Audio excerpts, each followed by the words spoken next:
이와 같이 내 앞에 펼쳐진 이 업보라는 게 결국 내가 지은 내가 당연히 받을 수밖에 없는 하나의 빚이었다는 것이죠. 그래서 우리 불교에서는 이런 이야기들을 통해서 아무리 신통력이 뛰어나도 무엇에서 벗어날 수가 없다? 자신이 지은 업보에서 벗어날 수가 없다고 합니다. 자, 그러면 이 업보라는 것을 우리가 어떻게 해야 이것을 우리가 녹여내고 소멸하고 내가 지은 업에서 벗어날 수 있을 것인가? 결국은 수행의 힘이라는 것이죠. 오로지 수행만이 내가 지은 업보를 완연히 벗어나고 이겨낼 수가 있다는 것을 우리 불자들이 명심을 해야 됩니다. 부처님 당시에 있었던 일입니다. 부처님 당시에 어느 큰 부자가 있었다고 합니다. 엄청난 큰 부자가 있었는데 이 부자는 모든 걸 다 갖췄지만 한 가지 갖추지 못한 하나가 있었다고 합니다. 아들이 없었대요. 그리고 부처님 당시에 인도사회는 굉장히 극심한 남존여비 사상이었다고 합니다. 그래서 이제 딸을 많이 낳아도 딸에게는 재산을 물려줄 수가 없고 오로지 아들에게만 재산을 물려주는 그런 굉장히 좋지 못한 제도가 있었나 봐요. 자, 그러니까 이제 항상 아들 하나 남는 게 소망이었는데 그 어느 날 그 자기에게 젊은 부인이 있었는데 부인이 드디어 애를 갖게 된 거예요. 애를 딱 갖게 되었을 때 자기가 모시고 있던 외도를 찾아가게 됩니다. 외도라는 것은 불교 이외의 종교를 외도라고 합니다. 그래서 바깥 외자에 길도자 해서 불교 이외의 종교를 바깥에 도다 해서 외도라고 부르죠. 자기가 모시던 외도의 스승들을 찾아가서 제 부인이 아이를 가졌는데 제가 너무나 아들을 낳고 싶습니다. 이 아이가 아들이겠습니까? 딸이겠습니까? 질문을 던지게 되는데 이 외도들이 딸입니다 이렇게 예언을 한 거예요. 그러니까 이 아들을 원하던 이 부자가 굉장히 이제 가슴으로 상심을 하게 됩니다. 아들 낳고 싶은데 딸이래. 막 여기 여성분들이 많은데 예, 기분 안 좋으시겠어요? 그 시대 때는 좀 그랬잖아요. 자, 그러니까 너무나 이제 마음으로 상심을 하니까 옆에 이제 친하게 지내는 사람이 찾아와서 왜 외도들한테 왜 물어보냐? 저기 이 지방에 가까운 사원에 부처님이 지금 계시는데 부처님께서는 모든 걸 다 꿰뚫어 보고 계시니 부처님께 찾아가서 여쭈어봐라. 그래서 이 부자가 그 얘기를 듣고 부처님께 찾아갑니다. 그래서 다 부처님께 절을 올린 뒤에 제가 평소에 아들을 너무나 원했는데 이번에 제 젊은 부인이 애를 가지게 되었습니다. 아들이겠습니까? 딸이겠습니까? 딱 질문 던졌을 때 우리 부처님이 뭐라고 대답하셨을까요? 아들, 딸 구별 말고 예? 하나라도 제대로 키우자 뭐 이렇게 얘기를 하셨을까요? 부처님께서 아들입니다 라고 얘기를 하셨대요. 아들입니다. 그리고 이 아들은 엄청나게 큰 복을 지닌 아들입니다. 아주 전생에 큰 복을 지닌 아이입니다 라고 이제 예언을 하게 됩니다. 그러니까 부처님께서 아들이고 이 아들이 보통 아들이 아니라 전생에 큰 복을 지은 아들이다라는 이야기를 듣고 너무 기뻐서 펄짝펄짝 뛰었대요. 근데 이 소문을 이 외도들이 듣게 됩니다. 외도들이 딱 듣고는 질투심이 생깁니다. 야, 우리가 딸이라고 했는데 부처님은 아들이라고 했다. 야, 만약에 딸이 태어나게 되면 우리의 입지가 더 높아지겠지만 부처님 말대로 아들이 나오면 우리 입장이 얼마나 창피해지겠냐. 그래서 이거 어떻게 하면 좋겠냐 하고 이제 서로 막 대화를 나누다가 야, 우리가 음모를 꾸미자 하고는 해서는 안 될 짓을 저지르게 됩니다. 원래 이제 독을 준비한 뒤에 그 이제 과일에다가 그 독을 넣어가지고 그 부잣집을 찾아갑니다. 그래서 이게 아주 임산부한테 좋은 약인데 좋은 이 과일인데 산딸이 되었을 때 아이를 이제 낳을 시기가 되었을 때 이 과일을 먹으면 임산부도 건강하게 또 아이도 아주 건강하게 출산을 하게 될 겁니다. 그러니까 이걸 꼭 먹이십시오 이러는 거예요. 독이 들어있는 걸. 근데 이제 사람이 그러면 안 되죠. 그렇죠. 어떻게 보면 귀신보다 사람이 더 무서워. 그렇죠. 아니 진짜 제가 지금까지 참 많지 않은 인생이지만 저도 이제 내일 모레면 40이지 않습니까? 예? 제 인생의 반을 살아오면서 사람 때문에 죽었다는 얘기는 많이 들어봤지만 귀신 때문에 죽었다는 얘기는 전 못 들어봤어요. 그 어떻게 보면 귀신보다 사람이 더 무서워요. 아니, 어떻게 종교인이라는 사람이 어떻게 그 자기네들의 입장이 난처해질까 봐 임산부한테 독이 들어있는 과일을 줍니까? 사람 참 무서워요. 그러니까 요 부자는 그 자기들 모시던 외도들이 이제 생각해서 준 건 줄 알고 아이고 고맙습니다 고맙습니다 하면서 그 산딸이 되었을 때 부인한테 내가 모시던 분들이 이거 임산부한테 좋은 거라고 준 거니까 먹어 어서 먹어 2번 먹어 막 이러면서 이렇게 먹였는데 먹고 죽어버린 거예요. 네, 임산부가 죽어버렸어요.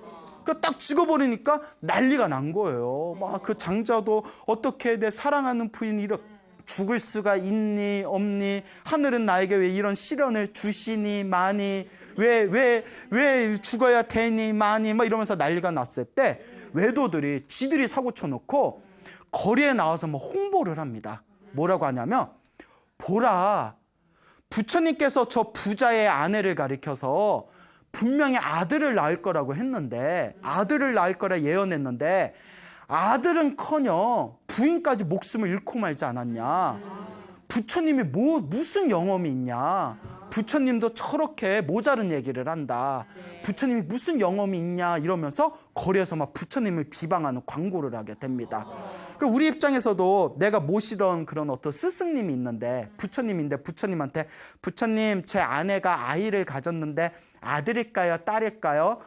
아들을 낳는데 아들이 참 복이 많겠구나 해서 부처님 말씀만 믿고 있었는데 자기 아내가 그 아이를 낳지도 못한 상태에서 갑자기 죽어버리면 솔직히 우리라고 해도 부처님에 대해서 좀 믿음이 떨어질 수 있지 않겠습니까? 네. 예, 여러분들 충분히 그러고도 남을 것 같아요. 예, 자 이제 농담이고요. 그러니까 너무나 가슴에 이제 상처를 받아가지고 이제 이 부자도 이제 망연자실하게 이제 집에 있다가 이제 그래도 사랑하던 아내니까 화장 준비를 합니다. 딱 화장 준비를 하면서 이제 장례식 당일날에 부처님께서 이 소식을 들으시고는 내가 그 부자의 집에 찾아가야겠다 하고 거리를 나서게 됩니다. 그때 이제 제자들이 말려요. 스님들이 딱 말리면서 부처님 지금 바깥에 소문이 엄청나게 안 좋습니다. 그 수많은 사람들이 부처님을 잘 알지도 못하면서 함부로 예언한다고 막 비방을 하고 지금 가시면 슬픔의 눈이 가려져 있는 그 부자가 그 장자가 부처님한테 무슨 해코지를 할지도 모릅니다. 가지 마십시오 했는데 부처님께서 다 이렇게 의발을 이렇게 다 깨끗하게 입으시고 이제 바루를 드시고 그 장자의 아내의 그 화장을 하는 장례식을 찾아가시게 됩니다. 그때 다른 제자들이 걱정했을 때 부처님의 제자 중에 안한스님이 다음과 같이 이야기하십니다. 부처님의 모든 말씀과 부처님의 모든 행위에는 반드시 깊은 뜻이 있다. 부처님께서 저 아내가 죽을 수도 있는데 아들을 낳을 것이다 라고 예언하신 데는 분명히 깊은 의미가 있다. 오늘 아마 부처님께서 그 장례식에 찾아가서 이 깊은 도리를 밝혀주실 것이다. 그러니 우리는 부처님을 믿고 우리도 따라가자. 그 이제 부처님의 뒤를 따라서 이제 제자들이 함께 장례식에 갑니다. 부처님이 딱 나타나니까 장자가 막 노발대발하면서 부처님만을 믿었는데 어떻게 이럴 수가 있냐고.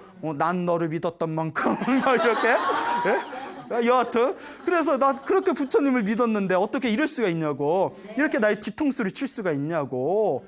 아들을 낳을 거고 아들이 엄청나게 복이 많을 거라고 했는데 아들이 태어나기는커녕 오히려 내 아내가 이렇게 아들을 낳기도 전에 죽지 않았냐고 울며 불며 막 부처님한테 한탄을 하니까 부처님이 다음과 같이 말씀하십니다. 장자여 부처님은 모든 부처님의 말씀에는 허망한 것이 없다. 고로 부처님이 아들을 낳는다고 하면 아들을 낳는 것이다 라고 이야기를 하십니다. 야, 이 뜬금없는 자신감. 그렇잖아요. 아니 아들을 낳는다고 했는데 애도 못 낳는데 임산부가 죽었는데 부처님은 허망한 말을 하지 않는다. 부처님의 아들 낳는다 하면 낳는 것이다. 보라 낳을 것이다. 그러니까 이거 정말 뜬금없잖아요. 그 순간 그 화장터에 그 부인이 누워있는 나무에 불을 붙이고 화장터에 그 불이 확 그 부인의 몸을 덮치려는 순간에 갑자기 배가 뻥 하고 터지면서 거기서 살아있는 아이가 딱 태어나게 되더랍니다. 뭐 공포 영화야? 우리 그 공포 영화 보면 옛날에 20, 30년 전에 기억나세요? 그 공포 영화? 저도 그게 생각나더라고요. 아이가 그거 간혹 그런 경우가 있답니다. 전쟁터, 저도 자료를 본 적이 있는데요. 전쟁터 옛날에 전쟁이 났을 때 임산부가 죽었는데 엄마는 죽은 상태에서 애가 자궁 안에서 나오고 그런 희유한 경우가 있대요. 그런 얘기 들어보신 적 있죠? 예, 없어요? 오늘 들었으니까 있는 거예요. 그냥 예 하면 되지 아니요 또 이런. 오늘 아마추어들 내려왔나 봐. 예? 자 이제 웃자간 말이고요. 자 어쨌거나 그 배가 뻥 터지면서 엄마 뱃속에서 아이가 딱 태어났는데 불 속에서 태어난 그 아이의 모습이 마치 연꽃, 빨간 연꽃에서 태어난 것과 같이 그런 어떤 신비한 모습을 보였답니다. 그때 아버지도 놀라고 옆에 있던 사람들도 놀라고 부처님이 어떻게 당하나 구경온 그 외도들도 놀라고 하늘도 놀라고 땅도 놀라고 아이도 얼떨결에 놀라고 태어나긴 태어났는데 왜 이렇게 뜨거워? 자 이런 상황에서 이게 어떻게 보면 굉장히 슬픈 이야기인데 전혀 슬프지가 않네요. 하여튼 이런 상황에서 부처님께서 보라 아들이 태어났다 하면서 당시 옆에 있는 제자에게 저 불길 속에서 저 아이를 데려오너라. 근데 우리 같으면 막 불이 활활 타오르고 있는데 들어가서 저 아이를 데려와라 하면 우리 같으면 나 열체질인데 부처님 나 더운데. 근데 이제 부처님이 딱 제자에게 저 불길 속에 가서 아이를 데려와 했을 때 그 제자의 마음에는 오로지 부처님에 대한 믿음만 있잖아요. 네. 부처님이 불을 가리키면서 데려와라 했으면 분명히 깊은 뜻이 있는 것이다 하고 제자가 아무런 두려움도 없이 불길 속에 들어갑니다. 우리가 불자라면 이 정도 믿음은 있어야 돼요. 부처님이 불길 속에 들어가 하면 이렇게 들어갈 믿음이 있어야 돼요. 여러분 있어요 없어요? 에이 없는 거 뻔히 아는데. 자 어쨌거나 불길 속에 들어가서 아이를 딱 안고 나왔을 때 그 불길 속에 마치 시원한 바닷물과 같이 느껴졌답니다. 예, 부처님의 가피죠. 그래서 부처님의 제자가 아이를 불길 속에서 다 데리고 나와서 부처님께 딱 이렇게 아이를 이렇게 내미니까 부처님이 그 아기를 살펴시 안아줍니다. 그때 옆에 있는 외도들이 놀래가지고 부처님을 비방하기 위해서 저는 요술이다. 저런 거에 속으면 안 된다 이러니까 그 모습을 보면서 감동을 받은 이 아버지, 이 부자가, 이 장자가 그 외도들한테 화를 냅니다. 저게 요술이든 말든 그대들은 저렇게도 못하지 않느냐. 부처님이 말씀하신 대로 비록 내 아내는 이렇지만 내 아이가 태어나지 않았느냐. 그러면서 부처님께 다 가서 삼배의 절을 올립니다. 그때 부처님께서 그 아이를 아버지에게 다 이렇게 건네주면서 다음과 같이 이야기하십니다. 장자여 모든 것은 전생에 지은 업보다 내가 전생에 지은 죄업으로 인해서 내가 전생에 지은 악업이 있다면 아무리 안전한 곳에 있어도 내 생명은 위협을 받게 될 것이다. 하지만 내가 전생에 지은 복이 많고 내가 전생에 지은 선업이 많다면 설사 독약과 불꽃이라고 하더라도 불길 속에서도 나를 결코 해치지 못할 것이다. 이 불길 속에서 이 아이가 태어나고 이 불 속에서도 이 불꽃 속에서도 아이가 다치지 않은 것은 오로지 이 아이가 전생에 지었던 선업의 힘이다. 이거는 부처님이 내가 부린 신통력이 아니다. 모든 업은 내가 지은 업은 내가 받는 것이다 라고 말씀을 하시면서 그 아기를 아버지에게 건네줍니다. 자, 부처님께서 분명히 그 아버지에게 예언을 했습니다. 하지만 아내에 대해서는 얘기하지 않았습니다. 그렇죠. 너 그대 부인이 건강하게 아이를 낳을 것이다 라든가 그대 부인이 오래 살 것이다 이런 말씀 하셨어요 안 하셨어요? 안 했죠. 오로지 하나, 그대는 아들을 얻게 될 것이다. 그리고 아들은 전생에 엄청나게 복을 많이 지은 훌륭한 아이이다. 그리고 비록 그분의 그 장자의 아내이자 그 아이의 어머니는 비록 일찍 세상을 떠났지만 결국 그 속에서도 아들은 결국 태어났습니까? 안 태어났습니까? 태어났죠. 그 부처님께서 분명히 이 아이는 복이 많다고 하셨습니다. 그렇죠. 얼마나 복이 많으면 불꽃 속에서도 몸이 다치지 않고 불길조차도 그 아이를 상하게 하지 않고 안전하게 불꽃 속에서도 태어날 수 있었다는 것 자체가 전생에 엄청나게 복이 많은 거죠. 다만 여기에 제가 딴지 하나를 걸자면 근데 엄마 복은 없었나 보다. 예, 그렇죠. 엄마 복은 없었나 보다. 근데 사람이 그래요. 사람이 살면서 모든 복을 다 가지고 있을 수는 없습니다. 보면 뭐 재복이 많은 사람은 뭐 건강복이 좀 부족하다든가 뭐 또 건강복이 많은 사람은 대신 뭐 조금 뭐 공부복이 좀 없다든가 뭐 공부복은 굉장히 많은 사람이 막상 회사에 들어가면 뭐 회사복은 없다든가 이렇게 각자 가지고 있는 복이 다 틀립니다. 모든 걸 다 갖추기는 힘들죠. 어쨌거나 부처님의 이와 같은 신비한 이적을 본 그 자리에 있던 수많은 사람들이 그 자리에서 부처님에 대한 믿음과 인과 업보에 대한 믿음을 일으키게 되었다라는 그런 이야기가 경전에 전해지고 있습니다. 그래서 이 이야기를 다 이렇게 제가 준비를 하면서 저조차도 법문 준비를 하는 저도 가끔씩 제 스스로 법문 준비하면서 저 혼자 감동 먹고 저 혼자 뭐 소름 끼치고 저 혼자 대박 막 이러거든요. 근데 오늘도 요 불길 속에서 태어난 아이의 이야기를 통해서 부처님께서 분명히 그와 같이 말씀하시지 않았습니까? 복이 많고 선업이 많은 존재는 독약과 불길 속에서도 그 사람을 해칠 수가 없다라는 그런 이야기를 부처님의 가르침을 통해서 배웠는데 요 BTN의 회장 스님이신 이제 성자 우자 큰 스님께서도 이런 이야기를 하시더라고요. 정말 복이란 것은 무섭다. 정말 무서운 것은 복이다라는 말씀을 하셨습니다. 정말 복이 많으면 정말 이 세상에서 이루 말할 수 없는 신비한 어떤 그런 기적을 체험할 수가 있는 거죠. 근데 중요한 거, 이 복도 결국 누가 지은 걸까요? 내가 지은 겁니다. 이 복도 내가 지은 거예요. 여러분들 살아가시면서 아이고 나는 왜 이렇게 일이 잘 안 풀릴까? 원망할 필요 없습니다. 누가 복을 짓지 않은 걸까요?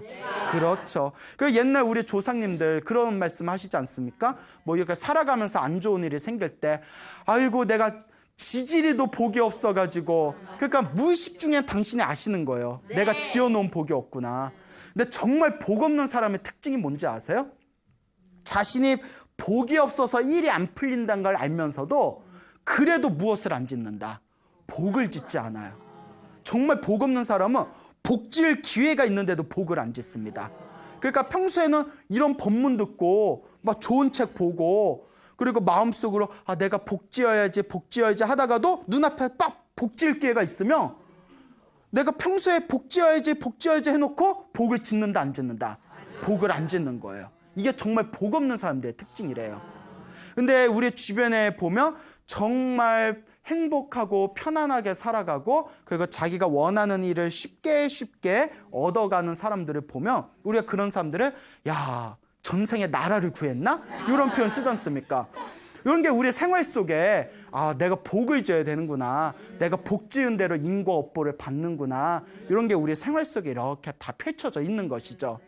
그러니까 여러분들이 지금 여러분들 앞에 펼쳐진 이 행복과 불행도 여러분들이 전생에 지었던 업보대로 받는 것이고 지금 당장 힘들고 괴로워도 부지런히 부처님의 가르침을 믿고 의지하면서 지금 열심히 복을 짓고 선업을 짓는다면 이번 생에 못 받아도 언제라도 받는다. 다음 생에라도 받을 수밖에 없는 거예요. 그러니까 우리 주변에 보면 절에도 안 다니고 뭐 수행도 안 하고 복도 안 짓는데 희한하게 좋은 집에 태어나서 금수저 몰고 못된 짓 하는데도 다 보호받고 꼭 누구를 얘기하는 것 같아서 하여튼 뭐 보호받고 하는 일마다 잘 되는 사람들 보면 우리 막 우라통이 터지잖아요. 근데 불교적인 입장에서 보면 이번 생에는 개차반으로 살아도 그만큼 전생에 무엇을 많이 지었구나. 복을 많이 지었구나. 그러니까 이번 생에 저렇게 복 없이 사는데도 이번 생에 저렇게 행복하게 사는 것이구나. 그리고 이번 생에 저렇게 자기가 지어놓은 복을 다 까먹으면 다음 생에 또 어떻게 할 수밖에 없겠구나. 괴로운 삶을 살 수밖에 없겠구나라는 3세 인과 과거, 현재, 미래 이 인과 음보가 3세에 의해서 과거, 현재, 미래에 의해서 끊임없이 흘러간다는 것에 대해서 이 부처님의 인과 업보에 대해서 확고한 믿음을 갖추시기 바랍니다. 알겠죠? 네. 그러니까 여러분들 삶에 있어서 진정한 행복과 어떤 진정한 기쁨과 진정한 즐거움을 누리고자 하신다면 바로 내가 지은 업보는 반드시 내가 받는다. 그러니 열심히 복과 선업과 공덕을 지어야 되겠다라는 마음을 무럭무럭 키우시고 반드시 실천하시길 바랍니다. 여러분, 행복해지고 싶습니까? 네. 행복한 삶을 창조하고 싶습니까? 네. 복을 지으십시오. 선업을 지으십시오. 공덕을 쌓으십시오. 복과 선업과 공덕의 힘이 여러분들을 진정한 행복의 길로 이끌어 줄 것입니다. 여기서 마치겠습니다. 소중한 나, 무한 행복!